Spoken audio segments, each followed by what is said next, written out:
Hi, this is Liz, friendly neighborhood reference librarian and cinephile, and these are my movie picks.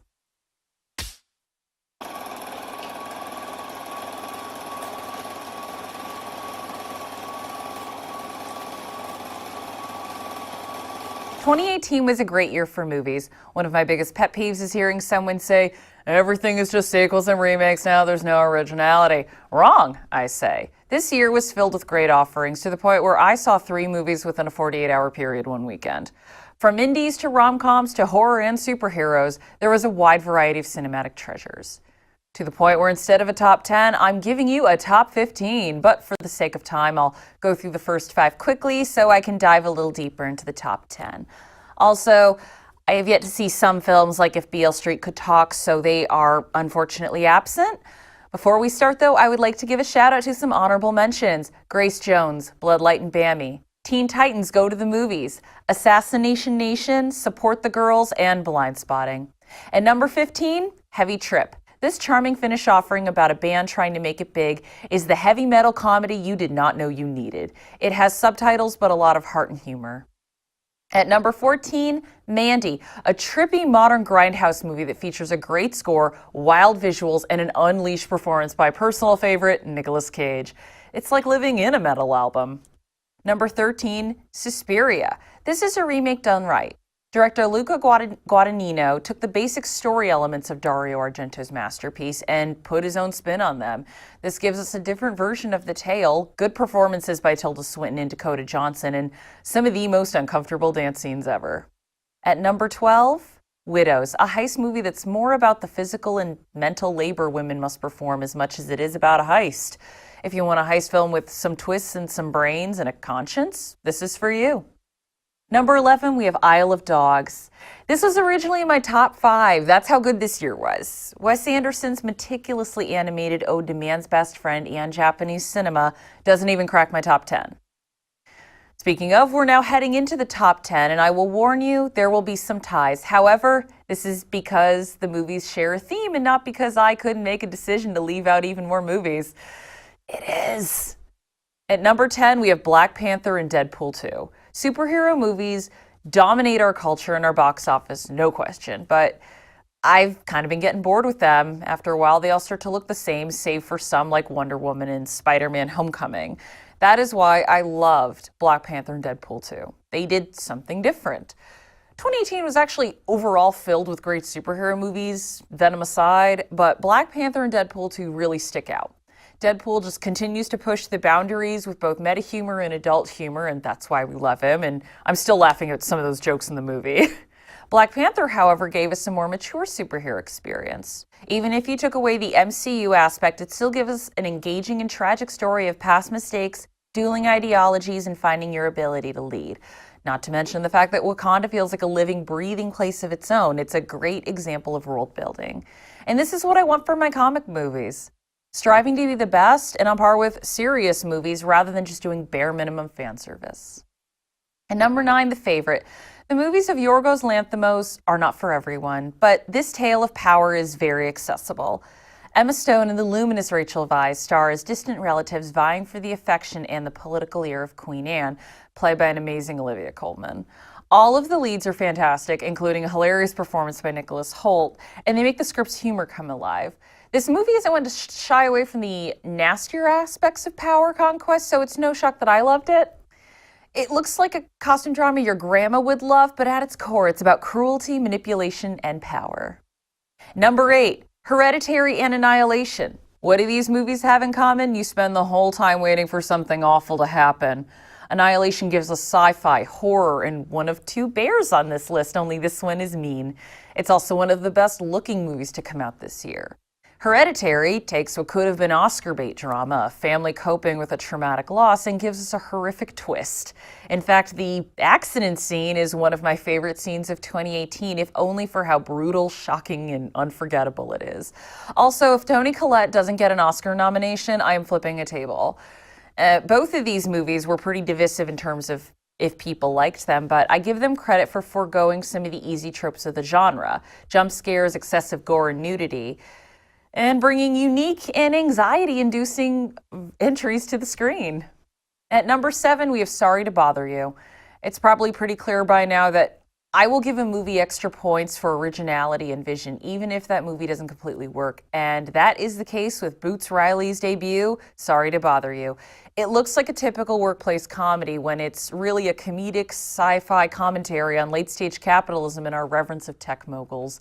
It's far from perfect. Other critics rightfully pointed out that Tessa Thompson's character, Detroit, is fairly one note. But Boots Riley went in with a vision, made it happen, and I'm still thinking about this movie months later. At number 6, we have Can You Ever Forgive Me? This movie has both bite and heart. Melissa McCarthy plays real-life biographer Lee Israel, who forges celebrity letters when she's facing financial and professional trouble. But it's less about her grift and more about Lee enjoying what she's doing and reveling in the fact that people like her work. Richard Grant also stars as her good friend / partner in crime. It's a true story that deals with what it's like to be labeled unlikable, and Melissa McCarthy gives the best performance of her career, and she's my personal pick for Best Actress. Number 5, Spider-Man Into the Spider-Verse. Yeah, I'm serious. This is the best superhero movie of the year and one of the best animated movies of the year. And this is the year that gave me Isle of Dogs and Nick Cage voicing Superman.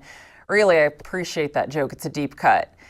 And this doesn't give us another Peter Parker origin story, rather it gives us the origin of Miles Morales, the Afro-Latino teen from Brooklyn who began his run as Spider-Man in the comics in 2011. Oh, and a bunch of other Spider people from other universes. What really sold me on this movie was the animation. It commits to the comic book style, from ink dots when you see a close-up of a character's face to panels and text bubbles.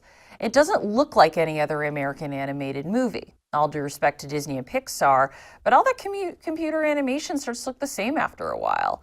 This is not only a fresh take on Spider-Man, but a fresh take on animation that America needs at this point. Number 4. 2018 was a great year for American portraits of teen girls. In fact, I've included them all in one spot.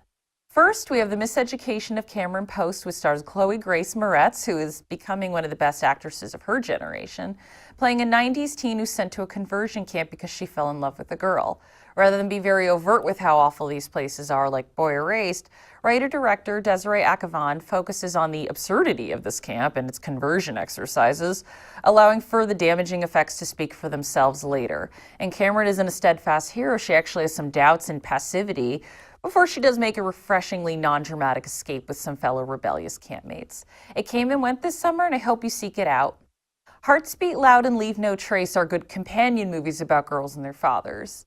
Leave No Trace gives us Thomasin, who lives off the land with her father in complete isolation. The movie is her journey, realizing that she has to live her own life and not continue to follow her dad. Hearts Beat Loud, on the other hand, has Sam realizing that she shares her dad's passion for music despite painting herself as the more serious scientific type. But my favorite of this bunch was 8th Grade. It's a coming-of-age story about Kayla Day, played with sincerity and authenticity by Elsie Fisher. Kayla is, as of 2018, a typical, if shy teen who spends a lot of time on her phone.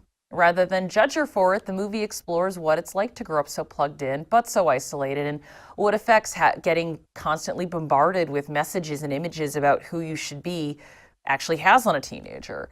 It's an empathetic film that actually cares for its teen protagonist rather than fearing them or casting them as mini tyrants, as movies are wont to do. If you've yet to see 8th Grade, you are in for a treat. Number 3, we have First Reformed and Black Klansman. These movies are grouped together because of the directors, Paul Schrader and Spike Lee, respectively. They have long but spotty careers. These movies represent them at the top of their game. First Reformed is, as Schrader described it, Diary of a Country Priest meets Taxi Driver. A fantastic Ethan Hawke plays a pastor at a small church who has a crisis of faith when he encounters a parishioner. And rather than go the salacious route, the pastor starts to wonder if this environmentalist parishioner has a point about what humans have done to the earth, and goes between finding a light in the world or embracing said darkness. It's a story of faith and politics that's intriguing rather than preachy.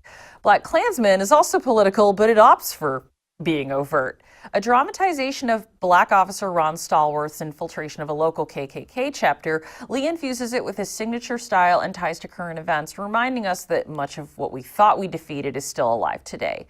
And it actually is one of my single favorite scene in any movie this year. A monologue delivered by an older black man, played by Harry Belafonte, recounting the lynching of a disabled man for a crime he didn't commit. And this is intercut with scenes of KKK members watching and laughing at the film Birth of a Nation, a movie that did a lot to popularize harmful and deadly stereotypes of Black people. It's a powerful piece of filmmaking that drives home that Black power, which is about self-empowerment in the face of oppression, and white power, which is about maintaining power and oppression, are certainly not two sides of the same coin. Number 2, Death of Stalin.